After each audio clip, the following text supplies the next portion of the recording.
Bir kuni mayda ukamni qulog'i juda qattiq og'rib qolgan va o'zimga ahd qilganman, kelajakda shifokor bo'laman. Yoshlik eng ajoyib davr. Mani yoshlik davrlarim juda ajoyib o'tgan. Bunga alohida ota-onamga rahmat. Mashinangizni yuvaylikmi, balonni qoraytirib beraylikmi deb mana shunaqa ishlaganmiz. Bizda obunachilaringizdan kelgan bir qancha savollar bor. Shu uchun shunaqa yashashga majbur bo'lganmiz.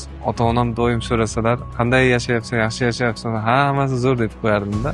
Men o'ylaganmanki, hozir ordinaturani tugataman, aspiranturaga kirsam, yana ham kengroq operatsiya qilishga imkoniyat berishadi deb o'ylaganman o'zimcha.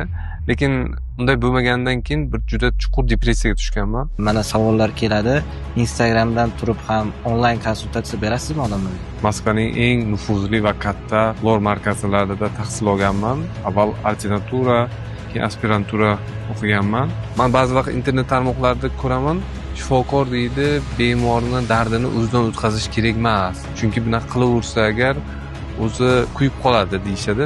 Yo'q, men bunaqa qila olmayman. Men uchun har bitta bemor bu o'zimning qarindoshim va har bitta bemorning dardi bu mening dardim deb qabul qilaman.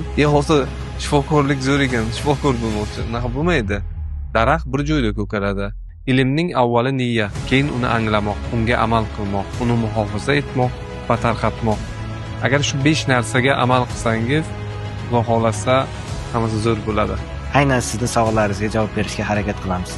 To'g'rimi, Amir aka? To'g'ri. Rahmat katta. Rahmat sizga. Sog' bo'ling, charchamang.